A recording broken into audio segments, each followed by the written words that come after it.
नमस्कार, 41 जिले 41 खबरों में आप सभी का स्वागत है और मैं हूं आपके साथ निशात शर्मा। ये खबरों की ओर रुख करेंगे, लेकिन उससे पहले एक नजर इस वक्त की हेडलाइंस पर। भजनलाल सरकार ने भरतपुर शहर को दी कई नई सौगातें। अब सड़कों के चौड़ीकरण के साथ 8 प्रमुख चौराहों का किया जाएगा सौंदर्यीकरण। देवली के छात्र खुशी राज ने बढ़ाया प्रदेश का मान। नेशनल आइस हॉकी चैंपियनशिप में जीता ब्रॉन्ज मेडल। नकली खाद के खिलाफ भजनलाल सरकार की सख्ती। कृषि विभाग की टीम ने उर्वरक और बीज कंपनियों पर मारा छापा। भजनलाल सरकार ने पटवारी भर्ती परीक्षा में बढ़ाए 1685 पद। इच्छुक अभ्यर्थी 29 जून तक कर सकते हैं आवेदन। आइए अब खबरों की ओर रुख करते हैं। राज्य सरकार द्वारा आम लोगों से सीधे जुड़ने और उनकी परेशानी हल करने के लिए खास प्रयास किए जा रहे हैं। इसी के तहत जोधपुर के सर्किट हाउस में जन सुनवाई कार्यक्रम हुआ। इस कार्यक्रम में संसदीय कार्य विधि और विधिक कार्य मंत्री श्री जोगाराम पटेल ने लोगों की बातें ध्यान से सुनी। उन्होंने हर शिकायत को गंभीरता से लिया और संबंधित अधिकारियों को समय पर समाधान करने के निर्देश दिए। श्री पटेल ने कहा कि मुख्यमंत्री श्री भजनलाल शर्मा के नेतृत्व में सरकार सभी को साथ लेकर चल रही है। सरकार का उद्देश्य है कि हर व्यक्ति तक मदद पहुंचे और उसका जीवन आसान बने। सहकारिता और नागरिक उड्डयन मंत्री श्री गौतम दक ने बड़ी सादड़ी विधानसभा क्षेत्र के केसरपुरा गांव में नए ग्राम पंचायत भवन का उद्घाटन किया। अब गांव के लोगों को प्रशासन से जुड़ी सेवाएं अपने ही गांव में आसानी से मिल सकेंगी, जिससे उन्हें बड़ी राहत मिलेगी। मंत्री श्री गौतम दक ने कहा है कि भजनलाल सरकार की प्राथमिकता है कि हर गांव तक मजबूत सुविधाएं पहुंचे और लोगों को सरकारी योजनाओं का पूरा लाभ मिले। उन्होंने बताया है कि मुख्यमंत्री श्री भजनलाल शर्मा के नेतृत्व में सरकार गांव, गरीब, किसान और युवाओं के हित में लगातार काम कर रही है। सरकार का लक्ष्य है कि हर वर्ग तक योजनाओं का लाभ पहुंचे और लोगों का जीवन बेहतर बने। राजस्व मंत्री श्री हेमंत मीणा और सांसद श्री सीपी जोशी ने कई विकास कार्यों का लोकार्पण किया। उन्होंने पिल्लू ग्राम पंचायत में नया प्राथमिक स्वास्थ्य केंद्र और सुहागपुरा मंडल के पाडलिया गांव में एक नया पंचायत भवन जनता को समर्पित किया है। इसके साथ ही उन्होंने एक पेड़ मां के नाम अभियान के तहत स्वास्थ्य केंद्र में वृक्षारोपण भी किया। उद्घाटन समारोह में मंत्री श्री हेमंत मीणा ने कहा है कि भजनलाल सरकार ने योजनाओं को जमीन पर उतारकर आम लोगों को लाभ पहुंचाया है। सरकार किसानों, युवाओं, महिलाओं और वंचित वर्ग के कल्याण के लिए लगातार काम कर रही है। खींवसर विधानसभा के हिलौड़ी गांव में ऊर्जा मंत्री श्री हीरालाल नागर की पहल पर मात्र 1.5 साल में 4 नए विद्युत सब स्टेशन का लोकार्पण और 5 सब स्टेशनों का शिलान्यास हुआ है। उन्होंने क्षेत्र के हिलौड़ी गांव में नवनिर्मित जीएसएस का लोकार्पण किया। हिलौड़ी में बनाए गए सब स्टेशन से हिलौड़ी, गोलियासनी और आसपास के गांवों को बेहतर बिजली मिलेगी। ऊर्जा मंत्री श्री नागर ने हिलौड़ी के साथ साथ अन्य 5 जगहों पर भी नए सब स्टेशनों का शिलान्यास किया, जो अगले 6 महीने में बनकर तैयार होंगे। गृह गोपालन, पशुपालन, डेयरी और मत्स्य विभाग के राज्य मंत्री श्री जवाहर सिंह बेढ़म ने कहा है कि संत रविदास के विचार आज के समय में बेहद जरूरी है। राज्य मंत्री श्री जवाहर सिंह बेढ़म रविदासपुरा नगर में संत रविदास की प्रतिमा का अनावरण करते हुए लोगों को संबोधित कर रहे थे। उन्होंने कहा है कि संत रविदास के विचार हमारे देश को एकजुट कर विकास की राह पर लेकर जाएंगे। भारत संतों का देश रहा है और संत रविदास ने 13वीं सदी में समाज को नैतिकता, मानवता और मेल जोल का संदेश दिया। हमें उनके बताए रास्ते को अपनाना चाहिए। राज्य मंत्री ने ये भी कहा है कि संत रविदास के संदेशों को आधार बनाकर देश प्रधानमंत्री श्री नरेंद्र मोदी के नेतृत्व में विकास कर रहा है। उन्होंने युवाओं से अपील की है कि वे संत रविदास के विचारों से प्रेरणा लें और समाज में मेल जोल और सद्भाव बनाए रखें। ऊर्जा मंत्री श्री हीरालाल नागर नागौर जिले के दौरे पर रहे। जिला परिषद सभागार में ऊर्जा विभाग की बैठक हुई, जिसमें पूरे जिले की बिजली से जुड़ी परेशानियों पर चर्चा हुई। खासकर मेड़ता क्षेत्र की परेशानियों पर अधिक ध्यान दिया गया। मेड़ता के विधायक श्री लक्ष्मण राम कलरू ने मंत्री से अपने क्षेत्र की कई जरूरतें बताई। उन्होंने ग्राम मोररा में और कलरू में नए सब स्टेशन बनाने की मांग की, ताकि वहां बिजली की आपूर्ति बेहतर हो सके। विधायक ने मेड़ता में एक ही सहायक अभियंता कार्यालय होने की परेशानी बताई, जहां करीब 45,000 लोग जुड़े हुए हैं। उन्होंने कहा कि एक और कार्यालय खोलना चाहिए ताकि शिकायतों का जल्द समाधान हो सके और लोगों को बेहतर सेवा मिल सके। ऊर्जा मंत्री श्री नागर ने इन्हीं सभी बातों को गंभीरता से लिया और अधिकारियों को जरूरी निर्देश दिए। और जनता से जुड़ा हुआ ये एक हमारा विभाग है और आम जन इससे प्रभावित होता है। आज की परिस्थिति में हम हमारी जीवन शैली में ये उम्मीद करें कि बिना बिजली के हम कोई रह सकते हैं, तो ये असंभव है। इसलिए हमारे विभाग को भी उसी तरह से अपनी कार्यशैली में बदलाव करना है। उसके लिए हम निरंतर प्रयास कर रहे हैं और विभाग के चाहे हमारे कर्मचारी हो चाहे अधिकारी हो, हमारी बिजली निर्बाध रूप से मिले, उसके लिए कोई ट्रिपिंग ना हो, इस तरह से सिस्टम को स्ट्रेंथनिंग कर रहे हैं। और वो निरंतर मैं समझता हूँ कि आने वाले 3 से 4 साल में हम राजस्थान के इस ऊर्जा विभाग के माध्यम से इस सिस्टम को जो स्ट्रेंथनिंग करेंगे वो एक ऐतिहासिक होगा। प्रतापगढ़ जिले के प्रसिद्ध धार्मिक स्थल गौतमेश्वर तीर्थ पर अब श्रद्धालु आध्यात्मिक शांति के साथ साथ रोमांच का भी अनुभव कर सकेंगे। रविवार को यहां लवकुश वाटिका में वन विभाग द्वारा बनाई गई जिप लाइन का शानदार उद्घाटन हुआ। इस जिप लाइन का उद्घाटन राजस्व मंत्री श्री हेमंत मीणा और सांसद श्री सीपी जोशी ने मिलकर किया। कार्यक्रम में बड़ी संख्या में गांव वाले, पर्यटक और जनप्रतिनिधि मौजूद थे। इस पहल से पर्यटन को बढ़ावा मिलेगा और स्थानीय युवाओं को रोजगार के नए मौके मिलेंगे। कार्यक्रम के अंत में अतिथियों ने गौतमेश्वर महादेव के दर्शन किए और क्षेत्र की सुख, शांति और समृद्धि की कामना की। देवली के सरौली में पढ़ने वाले कक्षा 11वीं के छात्र खुशीराज चौधरी ने नेशनल आइस हॉकी चैंपियनशिप में शानदार प्रदर्शन करते हुए राजस्थान के लिए ब्रॉन्ज मेडल जीता है। ये प्रतियोगिता उत्तराखंड में आयोजित हुई थी। खुशीराज जो धाकला गांव के रहने वाले हैं, उन्होंने अपनी टीम के साथ मिलकर बेहतरीन खेल दिखाया। राजस्थान की पूरी टीम को hockey association of India ice hockey Canada की कोच और उत्तराखंड सरकार द्वारा सम्मानित भी किया गया। भरतपुर शहर में तेजी से विकास कार्य हो रहे हैं। मुख्यमंत्री श्री भजनलाल शर्मा ने शहर को कई नई सौगातें दी हैं। अब शहर की सड़कों के चौड़ीकरण के साथ साथ 8 प्रमुख चौराहों को भी नया रूप दिया जाएगा। इस योजना का मकसद शहर में ट्रैफिक जाम और सड़क हादसों की परेशानी को कम करना है। इसके लिए केंद्रीय सड़क अनुसंधान संस्थान ने एक विशेष योजना तैयार की है। इस काम की जिम्मेदारी भरतपुर विकास प्राधिकरण को दी गई है। करीब 3 करोड़ रुपए की लागत से चौराहों के साथ साथ उनसे जुड़ी सड़कों को भी सुधारने का काम किया जाएगा। इससे शहर में यातायात आसान और सुरक्षित होगा। साथ ही भरतपुर को एक आधुनिक और स्मार्ट शहर का भी रूप मिलेगा। जैसा कि राजस्थान सरकार तथा मुख्यमंत्री महोदय के जो निर्देश थे, जिसके तहत शहर का सौंदर्यीकरण तथा शहर की जो ट्रैफिक कंजेशन की जो समस्या है उसका सुधार करना था, तो जो कॉम्प्रिहेंसिव मोबिलिटी प्लान ये सारे संभाग स्तरीय मुख्यालय पे बनाया जाना था। इसमें भरतपुर ने सबसे पहले ये कॉम्प्रिहेंसिव मोबिलिटी प्लान बनाया गया है। ये CRRI की ये जो गवर्नमेंट की जो रिसर्च इंस्टीट्यूट है, इनके द्वारा ये कॉम्प्रिहेंसिव मोबिलिटी प्लान दिया गया है। तो इसके तहत भरतपुर के जो भी सर्कल्स और जो भी चौराहे हैं, इनका सौंदर्यीकरण के साथ साथ इनका जो करेक्टिफिकेशन है वो भी किया जाएगा, ताकि जहाँ से भी एक्सीडेंट्स हो रहे हैं या जो भी ट्रैफिक की समस्या हो रही है, इसका समाधान किया जाएगा। पहली फेज़ में हमने 8 जो सर्कल है, 8 सर्कल या चौराहे जिनका कार्य अभी लिया गया है, तो ये लगभग 3 करोड़ का कार्य है। ये अभी शुरू किया जाएगा भरतपुर विकास प्राधिकरण द्वारा। रामगंज मंडी में शिक्षा मंत्री श्री मदन दिलावर ने सरकार आपके द्वार अभियान के तहत घाटोली ग्राम पंचायत में जन परेशानी समाधान शिविर आयोजित किया। भारी बारिश के बावजूद ग्रामीण बड़ी संख्या में पहुंचे। यह 24वां जन सुनवाई शिविर था। मंत्री ने अटल सेवा केंद्र में लोगों की परेशानियां सुनी और मौके पर ही समाधान के निर्देश दिए। बोरदी गांव के लिए 10 लाख से सामुदायिक भवन बनाने की घोषणा की गई। इसके साथ ही घाटोली से देवली कला की जर्जर सड़क और दूधिया खेड़ी भेरूगढ़ के बीच पुलिया निर्माण के लिए भी तुरंत कार्रवाई के निर्देश दिए। राजस्थान के शिक्षा और पंचायती राज मंत्री श्री मदन दिलावर ने अपने विधानसभा क्षेत्र के अलग अलग मोहल्लों और बस्तियों में जाकर 13 जनसंवाद बैठकें की हैं। इन बैठकों में उन्होंने करीब 50 लाख रुपए के विकास कार्यों की घोषणा की। गाड़ियां लुहार कॉलोनी में उन्होंने नाका कॉलोनी के पीछे नया सामुदायिक भवन बनाने के लिए 10 लाख रुपए देने की भी घोषणा की है। कृषि मंत्री श्री किरोड़ीलाल मीणा ने नकली खाद के बाद अब नकली बीज बेचने वालों पर शिकंजा कसना शुरू कर दिया है। बीकानेर के करनी औद्योगिक क्षेत्र में मंत्री खुद अधिकारियों की टीम के साथ पहुंचे और बीज रखने वाली कई फैक्ट्रियों पर अचानक छापेमारी की।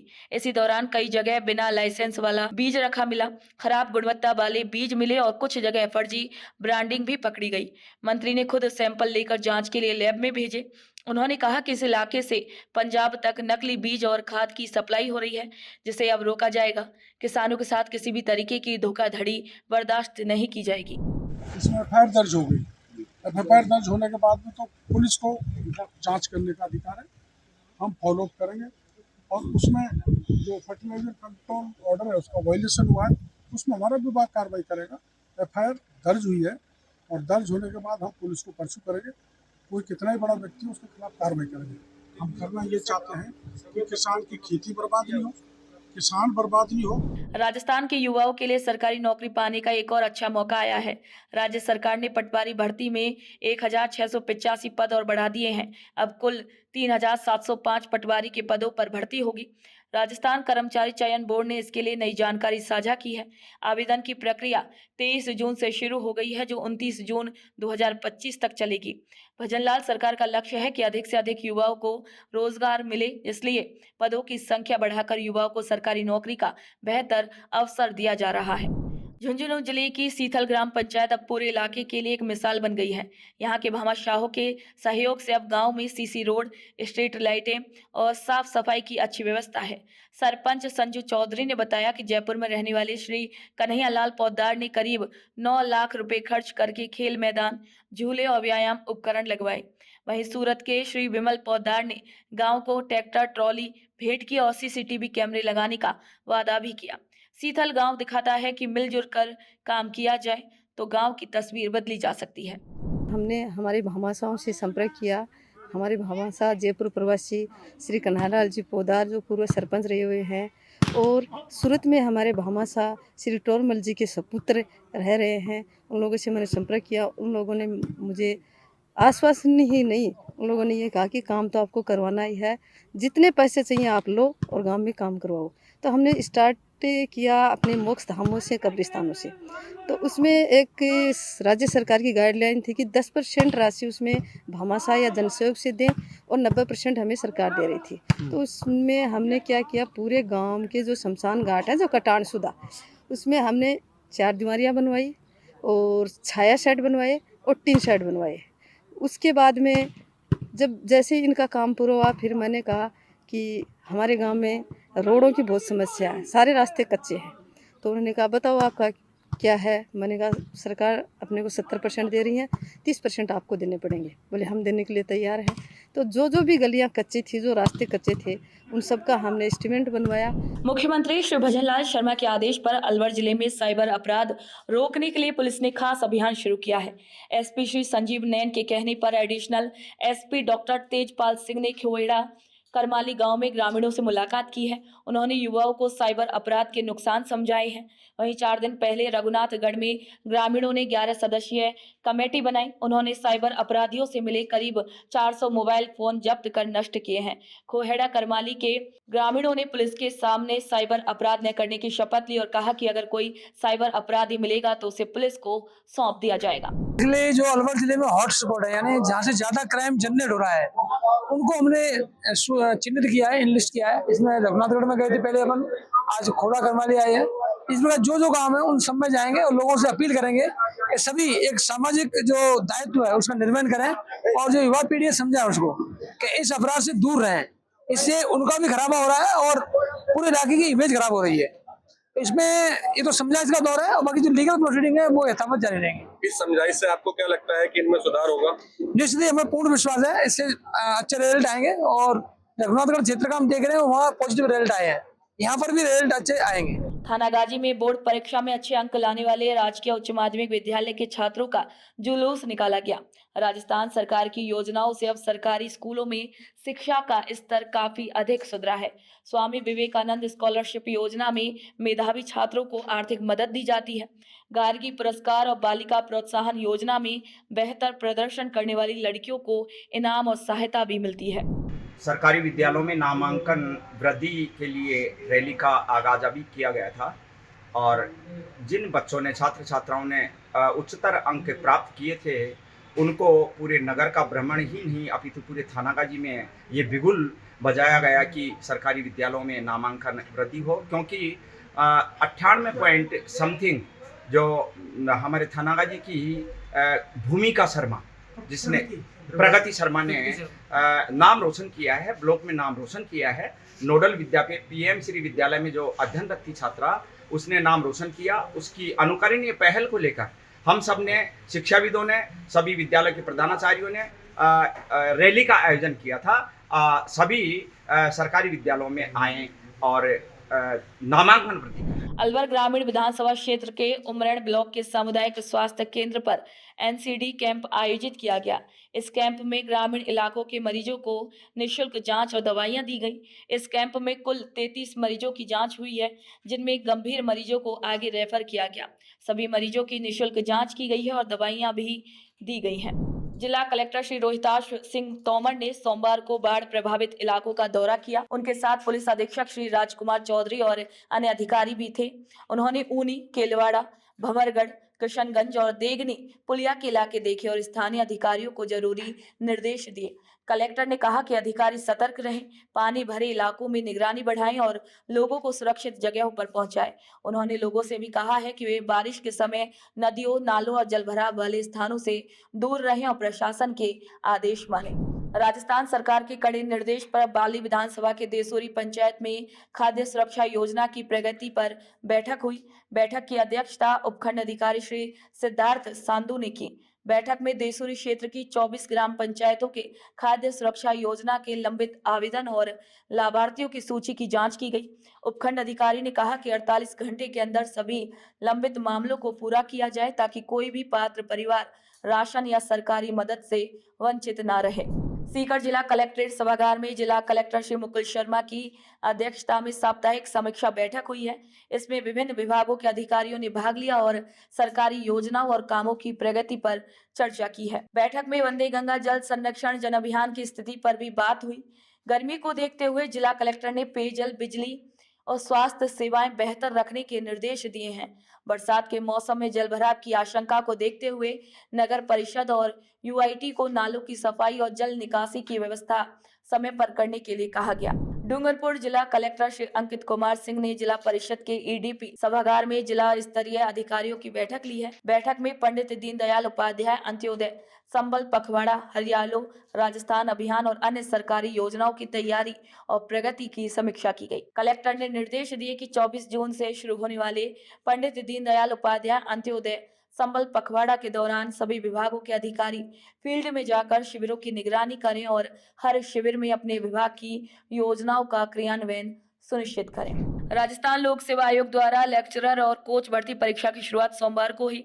ये परीक्षा युवाओं को योग्यता के आधार पर रोजगार देने की दिशा में सरकार की प्रतिबद्धता को दर्शाती है। उदयपुर जिले में 81 परीक्षा केंद्र बनाए गए, जहां 96,700 से अधिक अभ्यर्थियों ने पंजीकरण कराया। पहले दिन सामान्य ज्ञान और हिंदी विषय की परीक्षाएं 2 पारियों में हुई, जिनमें 37,296 अभ्यर्थी शामिल हुए। परीक्षा पारदर्शी और सुरक्षित तरीके से हुई। सभी केंद्रों पर मेटल डिटेक्टर, सीसीटीवी कैमरे, फ्लाइंग और मजिस्ट्रेट तैनात थे। ये परीक्षा राज्य सरकार द्वारा स्वीकृत 2202 पदों को भरने के लिए आयोजित की जा रही है। परीक्षा का शांतिपूर्ण आयोजन ये दिखाता है कि सरकार की तैयारी और प्रशासनिक व्यवस्था मजबूत है। वंदे गंगा जल संरक्षण जन अभियान के तहत राज्य सरकार और आम लोगों ने मिलकर नदियों की पूजा की, चुनरी ओढ़ाई और उनका धन्यवाद किया। नदियों और तालाबों के घाटों पर पूजा करके लोगों ने पानी जैसे अमूल्य प्राकृतिक संसाधनों के प्रति अपनी श्रद्धा और समर्पण दिखाया। इसका सकारात्मक असर ये हुआ कि मानसून की शुरुआत में ही बूंदी जिला हरियाली से भर गया। आषाढ़ महीने की शुरुआत में ही बूंदी में जमकर बारिश हुई, नदियां उफान पर आ गईं, झरने बहने लगे और पहाड़ों पर हरियाली छा गई। बारिश ने पूरे जिले की खूबसूरती बढ़ा दी। गांव में खुशी का माहौल है और किसान खेतों में बुवाई करने में जुट गए हैं। लोगों का कहना है कि ऐसा नजारा कई सालों बाद देखने को मिला है। ये संकेत है कि आने वाले दिनों में पानी की अच्छी मात्रा जमा हो सकेगी और फसलों के लिए भी अच्छा मौसम बना रहेगा। बहरोड क्षेत्र के गांव तसिंग में लंबे समय से चल रही पानी की परेशानी का आखिरकार समाधान हो गया है। विधायक डॉक्टर जसवंत सिंह की पहल पर गांव में करीब 18 लाख रुपए की लागत से बोरिंग करवाई गई, जिसमें अब भरपूर पानी मिल गया है। इस खुशी के मौके पर गांव के लोगों ने विधायक का धन्यवाद किया है और कहा है कि भजनलाल सरकार हर गांव और ढाणी तक पानी पहुंचाने का काम कर रही है। ग्रामीणों ने सरकार के प्रति भी आभार जताया है। चेचट क्षेत्र की अलौद ग्राम पंचायत के लोगों के लिए रविवार का दिन ऐतिहासिक रहा। मिसिंग लिंक योजना के तहत फावा से निमोदा तक करीब 5 किलोमीटर लंबी सड़क बनाने के लिए 3.80 करोड़ रुपए की मंजूरी मिल गई। ये खबर मिलते ही गांव में खुशी की लहर दौड़ गई। लोगों ने आतिशबाजी की, एक दूसरे को मिठाई खिलाई और जश्न मनाया। इस सड़क योजना के लिए लोकसभा अध्यक्ष श्री ओम बिरला और राजस्थान सरकार के कैबिनेट मंत्री श्री मदन दिलावर का ग्रामीणों ने धन्यवाद किया। ये सड़क लंबे समय से गांव की बड़ी मांग कर रही है और अब इसे ग्रामीण विकास की दिशा में बड़ा कदम भी माना जा रहा है। मुख्यमंत्री श्री भजनलाल शर्मा और कृषि मंत्री डॉक्टर क्रोड़ीलाल मीणा के निर्देश पर पूरे प्रदेश में नकली और खराब गुणवत्ता वाले उर्वरकों को रोकने के लिए खास अभियान चलाया जा रहा है। इसी अभियान के तहत चित्तौड़गढ़ जिले में लगातार दूसरे दिन बड़ी कार्रवाई की गई। जयपुर से आई कृषि विभाग की टीम ने स्थानीय अधिकारियों के साथ मिलकर निम्बाहेड़ा इलाके में 3 बड़ी उर्वरक कंपनियों का अचानक निरीक्षण किया। इसी दौरान जिस खाद में कमियां पाई गई उनकी कंपनियों के खिलाफ उचित कार्रवाई की गई। भजनलाल सरकार चाहती है कि किसानों को सिर्फ अच्छी गुणवत्ता वाले प्रमाणिक उर्वरक ही मिले, इसलिए ये कड़ी कार्रवाई की जा रही है। विभाग की ओर से बताया गया है कि जिले में आगे भी ऐसे ही निरीक्षण और जांच अभियान जारी रहेंगे। माननीय कृषि मंत्री महोदय के निर्देशानुसार चित्तौड़ जिले में भी जो है उर्वरक निर्माता कंपनियां हैं उनका निरीक्षण किया जा रहा है। उसके अंतर्गत आज निम्बाड़ा क्षेत्र में जो 3 फैक्ट्रियां हैं उसका इंस्पेक्शन किया गया, जहाँ पर सैंपलिंग की कार्रवाई की जा रही है और इसके साथ ही कई स्टॉप सेल का है तो वो भी किया जा रहा है। और इस प्रकार से आज की कार्रवाई जो भी आगे कार्रवाई और होगी उसको बताया। हमेशा हर बार जो है कृषि विभाग के अधिकारी यहाँ पर नियमित रूप से निरीक्षण करते हैं और जब भी कभी कोई सेल में या इस तरह कोई मैच में कहीं कोई मान लो उसमें मिसमैच है या कहीं कुछ है तो उसके बारे में फिर अग्रिम जो भी नियमानुसार जो है। मनोहर थाना के सामुदायिक स्वास्थ्य केंद्र में अब डायलिसिस की सुविधा शुरू हो गई है। राष्ट्रीय स्वास्थ्य मिशन से मिली नई डायलिसिस मशीन से डायलिसिस की गई। झिकनी गांव की 60 साल की द्रौपदी बाई को यह सुविधा दी गई। ये सेवा सांसद श्री दुष्यंत सिंह और विधायक श्री गोविंद रानीपुरिया के प्रयासों से शुरू हुई है। जिला कलेक्टर श्री अजय सिंह राठौड़ और मुख्य चिकित्सा अधिकारी डॉक्टर साजिद खान के नेतृत्व में ये कार्य पूरा हुआ। डायलिसिस मशीन चलाने वाले डॉक्टरों और स्टाफ को मेडिकल कॉलेज झालावाड़ में प्रशिक्षण दिया गया। मरीज अपने दस्तावेज और इलाज की फाइल लेकर डायलिसिस करवा सकते हैं। ये सेवा राजस्थान के सभी लोगों के लिए पूरी तरीके से निःशुल्क है। राजस्थान रोडवेज जोधपुर आगार ने ग्रामीणों की पुरानी मांग को पूरा करते हुए नई एक्सप्रेस बस सेवा शुरू की है। ये बस जोधपुर से बागोड़ा तक कल्याणपुर, समदड़ी, कर्मावास, सिवाना, पादरू, जीवाणा और तिलौड़ा होते हुए चलेगी। गांव वालों ने इस बस को गांव को शहर से जोड़ने वाली जीवन रेखा कहा है। बागोड़ा पहुंचने पर ग्रामीणों ने बस स्टाफ का फूल मालाओं से स्वागत किया।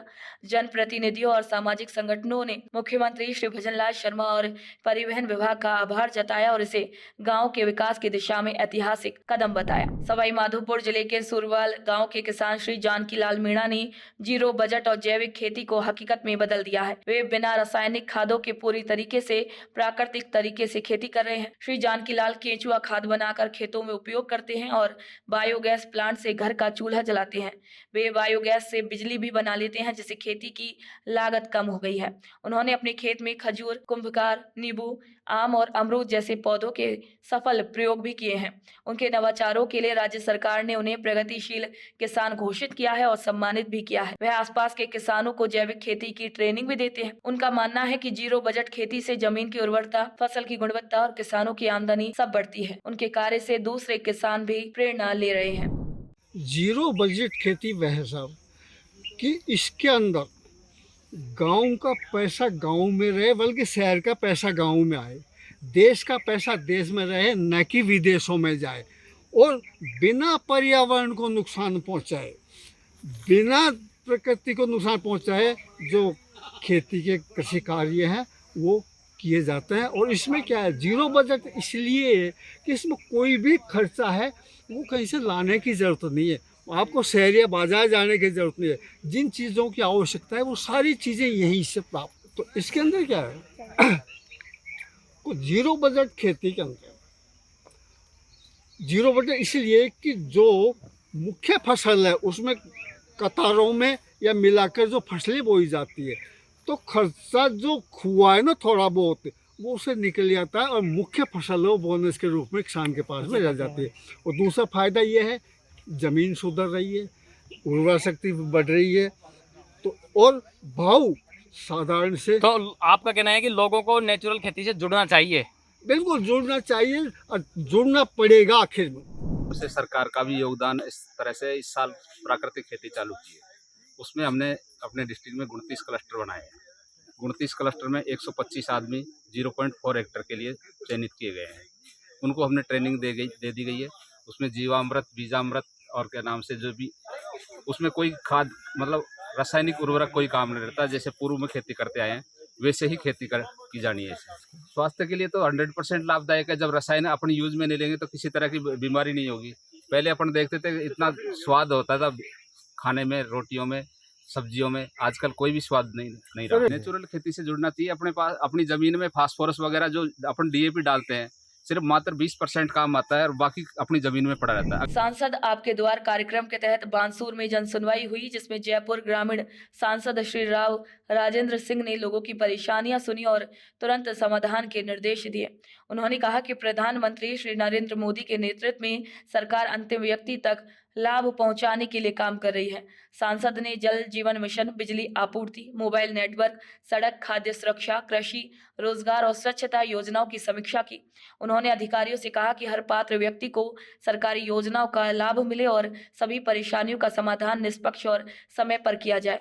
नालों की सफाई, जल भराव रोकने और शुद्ध पेयजल की व्यवस्था पर भी जोर दिया। श्री सिंह ने अधिकारियों को संवेदनशीलता और पारदर्शिता से काम करने के निर्देश दिए और कहा कि जनता की शिकायतों में लापरवाही बिल्कुल भी बर्दाश्त नहीं की जाएगी। सीकर जिले के खंडेला क्षेत्र से विधायक श्री सुभाष मील ने प्रेस वार्ता कर क्षेत्र में हो रहे विकास कार्यों की जानकारी दी।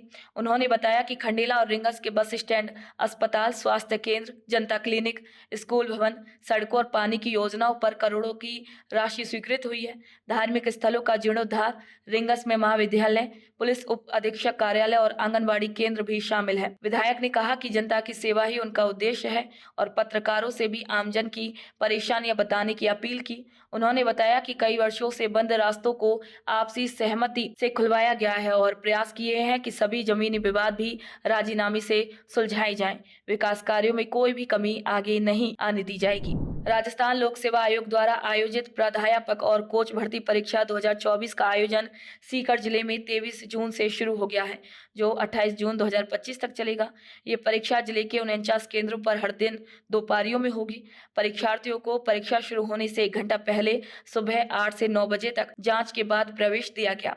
परीक्षा की सुरक्षा और पारदर्शिता के लिए राइफलधारी गार्ड, 9 उड़न दस्ते, वीडियोग्राफर और डमी उम्मीदवारों की जांच जैसी सख्त व्यवस्थाएं की गई हैं। करौली जिले में बच्चों को बाल श्रम से बचाने और स्कूल से जुड़वाने के लिए बाल श्रम मुक्त करौली और बैक टू स्कूल करौली अभियान चलाया जा रहा है। ये अभियान जिला प्रशासन, बाल अधिकारिता विभाग, जिला विधिक सेवा प्राधिकरण और यूनिसेफ मिलकर चला रहे हैं। इसी अभियान के तहत सपोटरा नगर पालिका में जागरूकता बैठक रखी गई। एक्शन एड यूनिसेफ के जिला समन्वयक श्री दिनेश कुमार वेरवा ने ये बताया है कि इस अभियान के जरिए गांव-गांव में बैठकें की जा रही हैं ताकि लोग बच्चों के अधिकारों को समझें और बाल श्रम को रोकें। साथ ही जो बच्चे स्कूल छोड़ चुके हैं या कभी स्कूल नहीं गए, उन्हें फिर से पढ़ाई से जोड़ा जा रहा है। मुख्यमंत्री श्री भजनलाल शर्मा, कृषि मंत्री श्री करोड़ीलाल मीणा के नेतृत्व में राजस्थान सरकार किसानों के हितों की सुरक्षा के लिए पूरी तरीके से प्रतिबद्ध है। इसी के तहत पीलीबंगा कस्बे में कृषि विभाग ने खाद, बीज, उर्वरक, कीटनाशक और रसायनों की दुकानों पर छापेमारी की है। इसी दौरान कई दुकानों पर गड़बड़ियां मिली। एक दुकान में कागजों में दर्ज 1500 यूरिया के कट्टे गोदाम में नहीं मिले, जिससे कालाबाजारी की आशंका है। इसी दौरान एक फैक्ट्री को सील कर दिया गया क्योंकि वहां बिना लेबल और एक्सपायरी डेट वाले प्रोडक्ट मिले। कृषि मंत्री ने कहा कि किसानों के साथ धोखाधड़ी करने वालों को बख्शा नहीं जाएगा। सरकार का लक्ष्य है कि किसानों को सही तरीके से और सुरक्षित तरीके से कृषि सामग्री मिले। रियाबड़ी उपखंड कार्यालय में नागौर जिले के कलेक्टर श्री अरुण कुमार पुरोहित ने राज्य सरकार की अहम योजनाओं की समीक्षा बैठक की। इस बैठक में दीनदयाल उपाध्याय अंत्योदय संबल पखवाड़ा की तैयारी पर चर्चा हुई। उन्होंने कहा कि इस दौरान चुने गए पात्र लोगों को योजनाओं का लाभ समय पर दिया जाए और फील्ड पर निगरानी भी रखी जाए। पुरोहित ने PLPC मामलों के जल्द निपटारे और पूरी पारदर्शिता बनाए रखने पर भी जोर दिया। अभी हाल ही में हमने देखा कि वंदे गंगा जल संरक्षण अभियान जो था वो समाप्त हुआ है 20 तारीख को। कल 21 तारीख को योग दिवस था और आने वाली जो 24 तारीख है यानी मंगलवार से 24 तारीख से लेकर और 9 जुलाई तक पंडित दीनदयाल अंत्योदय फल पखवाड़ा प्रारंभ हो रहा है, जो 15 दिन चलेगा एक पखवाड़े में, जिसमें विभिन्न विभागों के द्वारा पंचायत स्तर पे जाकर के आम नागरिकों के कार्य संपादित किए जाएंगे, जिसका प्रोग्राम भी यहाँ पर भी बना दिया गया। तो उसी के संबंध में आज बैठक रखी गई थी, जिससे जो विभागीय अधिकारी हैं उनके साथ बैठक की गई, उनको विस्तृत निर्देश दिए गए कि इसमें किस प्रकार से कार्य करना। प्रतिदिन इस अभियान की अवधि में प्रतिदिन 2 ग्राम पंचायतों में कैंप लगेंगे। अटरू ब्लॉक के दिवाली गांव में अब हेल्थ वेलनेस सेंटर बन जाने से गांव के लोग बेहतर इलाज पा सकेंगे। इस नए सेंटर का उद्घाटन कुंजेड़ सामुदायिक अस्पताल के प्रभारी डॉक्टर अलमास खान और पंचायत समिति सदस्य श्री देवेंद्र सिंह सिरोहिया ने किया है। पंचायत समिति सदस्य ने बताया है कि मुख्यमंत्री श्री भजनलाल शर्मा की सरकार गांव की चिकित्सा व्यवस्था बेहतर बनाने के लिए मेहनत कर रही है, ताकि ग्रामीणों को इलाज के लिए दूर न जाना पड़े। चिकित्सा प्रभारी डॉक्टर अलमास खान ने ये कहा है कि अब प्राथमिक इलाज, टीकाकरण और अन्य सेवाएं गाँव में ही मिलेंगी। राज्य सरकार की योजनाएं हर गांव और हर व्यक्ति तक पहुंचे, इसके लिए जिले में 24 जून से 9 जुलाई तक पंडित दीनदयाल उपाध्याय अंत्योदय संबल पखवाड़ा मनाया जाएगा। इसी दौरान हर ग्राम पंचायत और वार्ड में 1 दिन के शिविर लगेंगे। एडीएम श्री देवांशु शर्मा ने बताया कि इन शिविरों में 15 सरकारी विभाग भाग लेंगे। राजस्व विभाग की 10 खास गतिविधियां भी इन शिविरों में होंगी। इन शिविरों का मकसद लोगों को सरकारी योजनाओं के बारे में जानकारी देना है। जो पात्र हैं उन्हें योजनाओं से जोड़ना है, साथ ही मौके पर परेशानियां सुनकर उनका त्वरित समाधान करना भी है। नशे के खिलाफ जागरूकता बढ़ाने के लिए डीडवाना कलेक्ट्रेट में सभी अधिकारियों और कर्मचारियों को नशा न करने की शपथ दिलाई गई। इसी मौके पर नशा नहीं करने और दूसरों को भी नशा छोड़ने के लिए प्रेरित करने के लिए हस्ताक्षर अभियान शुरू किया गया। यह अभियान भारत सरकार के सामाजिक न्याय और अधिकारिता मंत्रालय के नशा मुक्त भारत कार्यक्रम का हिस्सा है।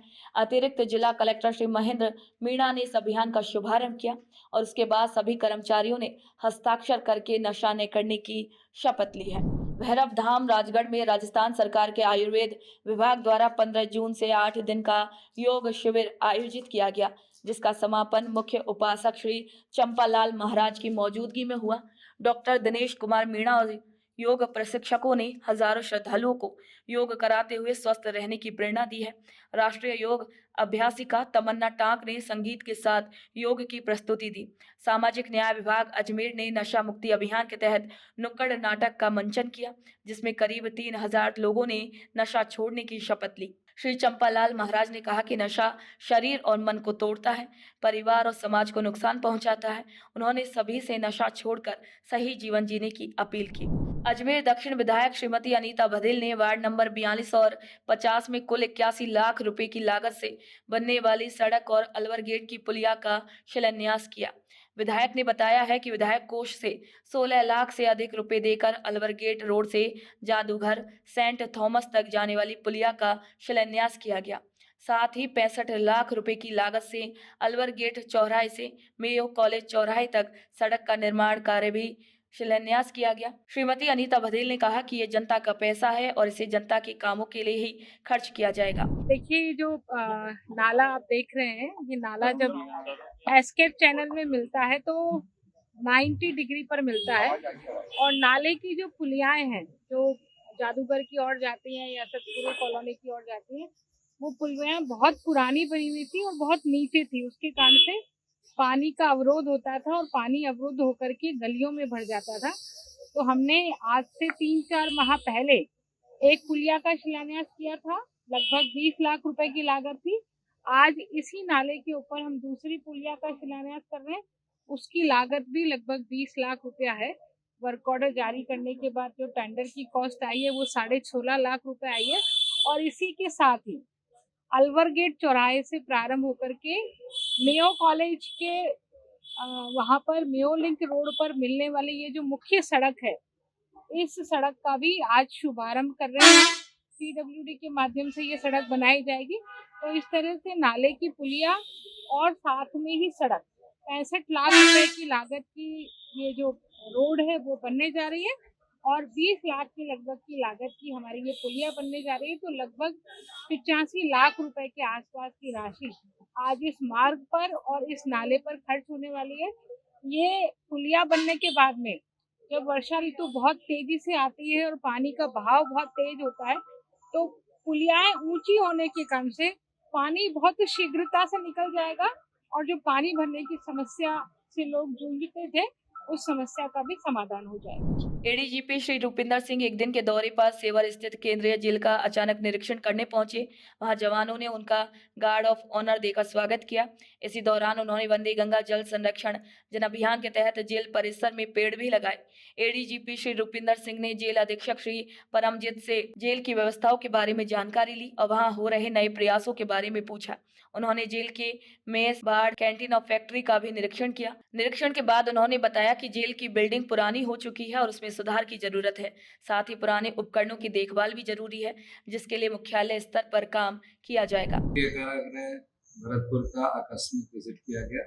इसमें जेल के अंदर भ्रमण किया गया, स्टाफ से वार्ता की गई, सुपरिटेंडेंट साहब से फीडबैक ली गई और साथ ही अंदर जेल की मैस, फैक्ट्री और जेलर सेक्शन, बंदी सेक्शन, इनका जायजा लिया गया और कुछ बंदियों से बात की गई और वृक्षारोपण किया गया है। और प्लस जो अभी इनको प्रोजेक्ट्स में मुख्यालय से हेल्प चाहिए उन संबंधी चर्चा की गई है। इसकी बिल्डिंग की हालत देखी गई है और जो नवाचार जेल सुपरिटेंडेंट द्वारा, उनके स्टाफ द्वारा किया गया है उसका फीडबैक। कुछ काम ऐसे हैं जो ऑनगोइंग हैं, जो लगातार चलते हैं।